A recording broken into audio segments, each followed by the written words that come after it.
Sobrang talagang ano, kahit ako nga talagang naging kampante ako kasi tinanong siya mga kapangit hapon na. So dito kami sa sa bukid sa Limbasan sa bahay nila auntie ko. So yan yung mga kapinsanan, yung mga asawa ng mga kapatid kong lalaki, so nagtulong-tulong sila magluto ng ulam, ng sinaing na panggabihan. So yan, sinigang na bangos, isang kalderong malaki. And kanina yung ginawa namin dito, nagkabit kami ng kortina, nag-ayos, naglinis. Siyempre yan yung mga kasama natin. Oh, yung mga tagaluto na, may tagapaksiw, may sinigang, may prito, siya may paksiw, adobo, ako sinigang, siya adobo, hugas plato. Ano mga kapangit, hati-hati kami sa hati-hati kami sa gawain dito sa sa bahay ni ante. Pero kahapon pa lang nandito na sila, naglilinis na sila kahapon dito. Nauna na sila habang nasa hospital pa kami. So yan, ikot tayo mga kapangit. Hati-hati lang mga kapangit, hati-hati sa trabaho. So yan, season ko, nag-install ang ilaw. Yan. Sa mga sa mga hindi nakakaalam diyan na sa mga kapangit ko. And so yan, ito yung bahay ni auntie ko ngayon. So naayos na, nakapag-ayos na, nakapaglagay na ng upuan. Naghiram kami ng tent sa bayan. Sa Brooks, di ba auntie, no? Brooks ba? Sa Brooks. Diyan mamaya. Ito si Uncle, yung asawa ni auntie ko. Yan. Si Uncle, asawa ni auntie. So yung mga kapangit, pwede pumasok Uncle? So, pasok tayo mga kapangit. Hindi kasi kanina pa naman ako nandito talaga sa sa bukid. Pumunta ako dito alas 11 ng tanghali kasi alas 11 si auntie dumating dito sa bahay nila. So, yan. Mga kapatid, hindi ko na ipakita yung yung mukha ni auntie kasi yan yung picture niya. So, yung mga kapatid, wala pang pangalan. So, ito yung kanyang ataol mga kapangit. So yun, kanina nag-ayos kami dito, nagkabit ng kortina. So yan. Ay, pero sabi nga nila mga kapangit, di ba, sabi sa ganito hindi nga lang sabay-sabay. May mauna may mahuli mga kapangit ko. So yan. Sobrang daming upuan kasi talaga yung pamilya namin mga kapangit sobrang makapal din talaga. Hindi makapal, sobrang dami kami mga kapatid, mga pamilya namin, sobrang madami kaya yun. So yan, kabit ang kortina and yan, wala pang ganong tao mga kapangit. Ang mga tao pa lang dito pinsan, kamag-anak, kapatid, uncle, auntie. And so mga pangit sa sa hindi nakakaalam, nung nakaraang kasama ko sa vlog na si Ma'am Christine, na si Ma'am Nini, yun, siyempre sasabihin natin mga kapangit, yung namatay po is yung nanay niya. Kaya mga kapangit, di ko sana sabihin na nanay niya kasi siyempre teacher siya. Baka sabihin ng ibang viewers natin na, oy, may kaya pala sila, ganyan kasi may anak, may ganun, may tinapos. Siyempre hindi. May react ako dyan na pag teacher mahirap. Hindi. Oo nga, yun kasi yung yung kasabihan na yung, di ba alam naman yung mga iba, di ba, yung mindset ng ibang tao. Pero mga kapangit, hindi ko nilalahat kasi kasi may may nabasa lang ako sa comment section na at hindi, yung family ko daw is mayaman. Diyos ko po, demonyong kuto, hindi kami mayaman, kung alam nyo lang. So yan, pag may pera mayaman, pag walang pera mayaman. Yan, ayun. Yung si auntie. Auntie, hi ka mo na auntie. Yan, si auntie ko. Yan. And siyempre mga kapangit, itong pinsan ko na to, grabe na, gusto ko lang sabihin. So yun mga kapangit, gusto ko lang sabihin sa inyo na na itong pinsan ko, grabe, napakatatag. Wala akong masabi. Depende. Depende na tatag. Napakatatag niya mga. Alam niyo mga kapatid kung bakit? Anante? Deep inside, nawawasak. Oo, nawawasak talaga. Hindi niya pinapakita, pero yung totoo lang. Alam niyo kung bakit ko nasabi na na matatag siya, kasi yung tipo na yung tinutubuhan si auntie na sa hospital, as in may may mga nakakita naman, pero kasi kaming dalawa parang nakatutok kaming dalawa dun sa loob na habang tinutubuhan si mama niya. Siyempre mga kapangit, grabe matatag siya. And katulad kahapon na nabugtuan na ng hininga si auntie. Nawala na siya, wala na siyang hininga. Siya lang din yung naiwan doon sa loob mag-isa. Talagang tinititigan niya kasi bawal kami doon, kaya bawal kami pumasok and isa lang talaga yung pwedeng pumasok doon and siya yung nga iwan. Talagang inantay Sino niya. yung kaya? Sino yung may kayang makita yun? Oo.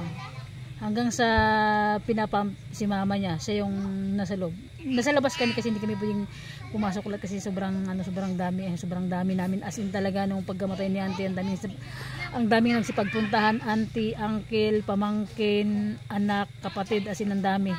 Parang sinakop na namin yung buong hospital.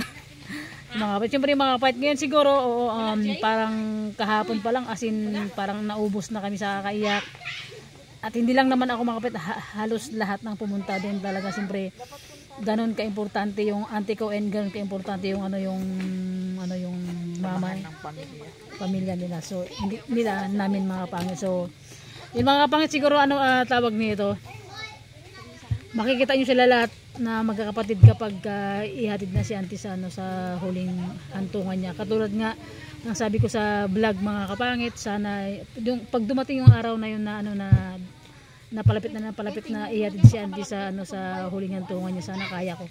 Kasi ako mga kapatid, di ba sabi ko nga sa vlog kagabi, as in magang-magay mata ko. Katulad sabi ko mga kapangit, hindi for content to mga kapatid. Gusto ko lang i-share sa inyo, gusto ko lang sabihin sa inyo na ganun kahalaga ganun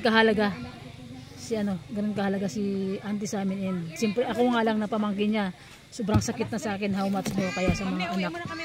Sa anak. Uy natin May? Oo, balik lang. Sa bagay isang hakbang ka lang naman, dyan ka na. Maya kasi baka may pumutok ng hindi. Kasi doon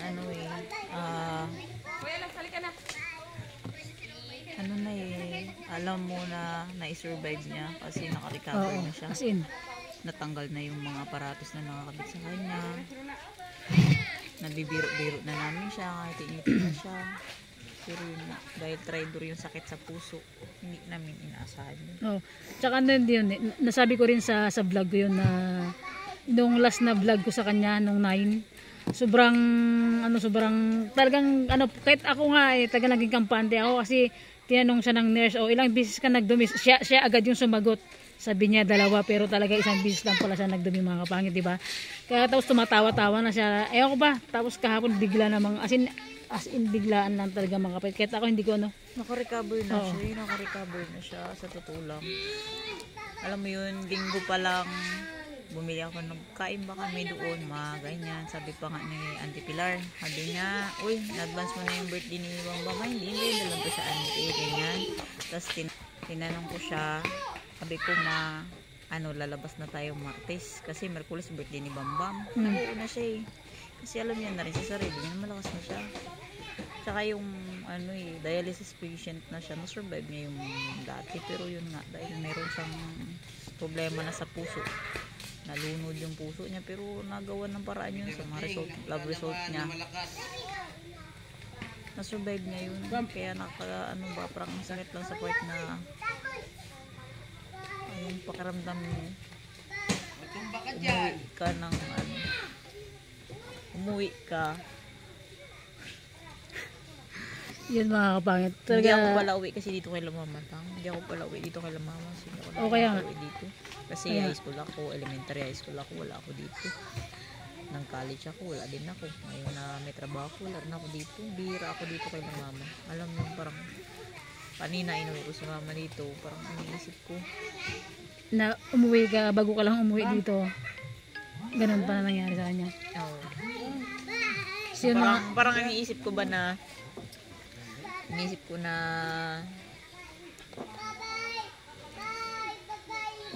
parang mag-isip ko lang kung buhay nga sila mama, hindi ako laging umuwi. Parang minsan isip ko, paano na lang ba? Mahirap kasi sobra mga pangit. Siyempre, sabi ko nga diba, kahit naman, hindi ko sa akin sa totoo lang yung part ko, parang hanggang ngayon lutang yung isip ko, parang hindi ko tanggap na walaan talaga si mama kasi nakita ko nakaraan nakangiti na siya, okay na siya, binibiro na namin siya Nakarecover na kasi siya, natanggal na yung tubo niya kasi bunsit na siya. Yun nga din kasi diba tinanggal, Sabi, okay na sa'yo yung ano ko. Nakita ko kasi siya na okay na siya. Kaya ako nakampante na rin ako. Kahit Yun ako rin lang, nga. talaga na ano siya. Yun na nga. Sa bagay, nangyayari naman yun. Kahit yung iba na hindi naman sa hospital. Pag ikaw karoon ng inatake ka sa puso. Yung masakit na parang kahit di ba yung nire-revive siya. Andun siya eh. 7 shot. So yun mga kapangkat, ito yung aming panggabihan. Pakbit and pritong isda, sinigang na bangos, halo balunggay. Yan. Ating ulam na panggabihan mga kapatid kasi kami lang naman dito nagpapamilya, wala pang mga tao. Yan mga pangit and bangos na sinigang mga kapangit. Ito yung ating ulam na panggabihan. Mga pang ano natin sa bangos, pang sabaw. Wala pang rigado. Ayusin natin mga kapangit ko para makatipid-tipid sa uling. Kailangan natin magkahoy. Okay.